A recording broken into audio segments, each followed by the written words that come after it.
नमस्कार बच्चों। पिछले वीडियो में हमने कक्षा 10 सामाजिक विज्ञान अध्याय 1 के अति उत्तरीय प्रश्न बताए थे। आज इस वीडियो में आपको बताएंगे लघु उत्तरीय प्रश्न। तो स्टार्ट करते हैं। पहला प्रश्न है, मृदा परिच्छेदिका से क्या तात्पर्य है, स्पष्ट कीजिए। मृदा परिच्छेदिका से क्या तात्पर्य है, स्पष्ट कीजिए। तो इसका उत्तर हो जाएगा पूर्ण विकसित मृदाओं के लंबवत कटान में गठन, रंग और परतें एक के ऊपर एक बिछी होती हैं। मृदा की परतों के इस विन्यास को ही मृदा परिच्छेदिका कहते हैं। फिर से देख लेते हैं एक बार। पूर्ण विकसित मृदाओं की लंबवत कटान में गठन, रंग और परतें एक के ऊपर एक बिछी होती हैं। मृदा की परतों के इस विन्यास को ही मृदा परिच्छेदिका कहते हैं। यह मुख्य रूप से 4 परतों में विभाजित रहती हैं। पहला, ऊपरी परत को ऊपरी मृदा कहा जाता है। दूसरी परत को उपमृदा कहा जाता है। तीसरी परत को अपक्षयत मूल चट्टानी पदार्थ कहते हैं। चौथी परत में मूल चट्टानें होती हैं जो अपक्षयत नहीं होती हैं। तो इसका आंसर ये हो गया। आप चाहें तो इसका स्क्रीनशॉट भी ले सकते हैं। इसके बाद अगला क्वेश्चन है, मानव जीवन में मृदा का क्या महत्व है, समझाइए। मृदा यानी मिट्टी। तो मानव जीवन में मिट्टी का बहुत ही महत्व होता है, क्योंकि हम जो घर मकान बनाते हैं वो भी मिट्टी से बनाते हैं और मिट्टी पर ही रहते हैं। जितने भी जीव जंतु हैं वो सब मिट्टी पर ही निर्भर हैं। तो देखते हैं इसका आंसर। मानव जीवन में मृदा का बहुत महत्व है। मानव जीवन में मृदा का बहुत महत्व है और विशेषकर किसानों के लिए।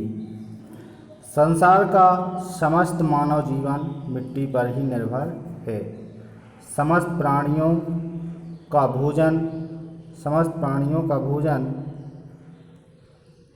प्रत्यक्ष और अप्रत्यक्ष रूप से मिट्टी से ही प्राप्त होता है। हमारे वस्त्रों के निर्माण में प्रयुक्त कपास, रेशा, जूट, ऊन प्रत्यक्ष या अप्रत्यक्ष रूप से हमें मिट्टी से ही मिलते हैं। जैसे भेड़ मिट्टी पर उगी हुई घास खाती है और हमें ऊन देती है। भारत के लाखों घर मिट्टी से बने हुए हैं। हमारा पशुपालन उद्योग कृषि पर और वनों पर निर्भर है। कृषि और वन उद्योग मिट्टी पर आधारित हैं। इस प्रकार हम कह सकते हैं कि मिट्टी हमारे जीवन का प्रमुख आधार है। ठीक है, यानी मानव जीवन में मृदा का बहुत महत्व है, विशेषकर किसानों के लिए। संसार का समस्त मानव जीवन मिट्टी पर ही निर्भर है। समस्त प्राणियों का भोजन प्रत्यक्ष और अप्रत्यक्ष रूप से मिट्टी से ही प्राप्त होता है। हमारे वस्त्रों के निर्माण में प्रयुक्त कपास, रेशा, जूट, ऊन प्रत्यक्ष या अप्रत्यक्ष रूप से हमें मिट्टी से ही मिलते हैं। जैसे भेड़ मिट्टी पर उगी हुई घास खाती है और हमें ऊन देती है। भारत के लाखों घर मिट्टी के बने हुए हैं। हमारा पशुपालन उद्योग भी कृषि पर निर्भर है और वनों पर निर्भर है। कृषि और वन उद्योग मिट्टी पर निर्भर हैं। इस प्रकार हम कह सकते हैं कि मिट्टी हमारे जीवन का प्रमुख आधार है। विल्कॉक्स के अनुसार देखा जाए तो मानव सभ्यता का इतिहास मिट्टी का इतिहास है और प्रत्येक व्यक्ति की शिक्षा मिट्टी से ही प्रारंभ होती है। यह आंसर पूरा हुआ। आप चाहें तो इसका स्क्रीनशॉट ले सकते हैं। अगला क्वेश्चन,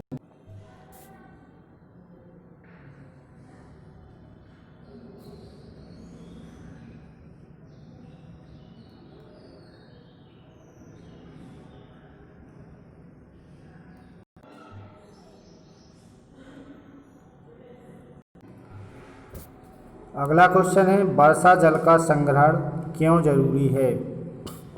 वर्षा जल का संग्रहण क्यों जरूरी है। आंसर हो जाएगा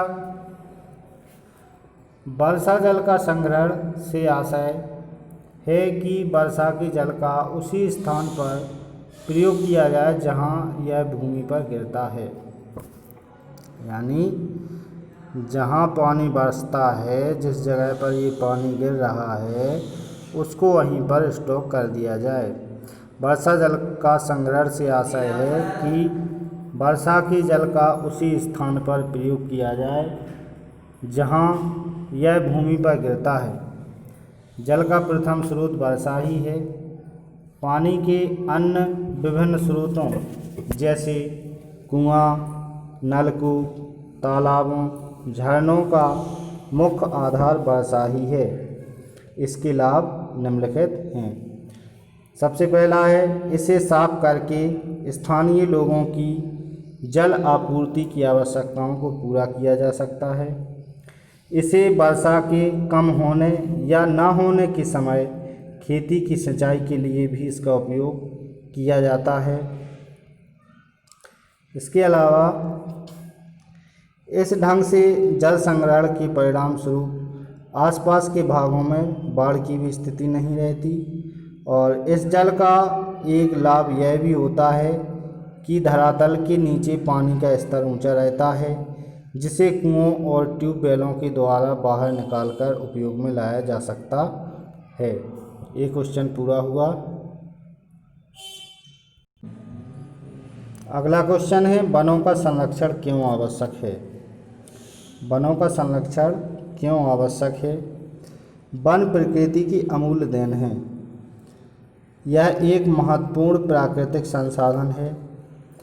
ऐसा अनुमान है कि प्रारंभ में पृथ्वी का 1/4 भाग वनों से ढका हुआ था, किंतु मानव विकास के साथ खेती, आवास तथा कल कारखानों के लिए भूमि प्राप्त करने हेतु वनों की बड़े पैमाने पर कटाई कर दी गई, जिसके कारण अब पृथ्वी पर केवल 15% भाग पर ही वन पाए जाते हैं।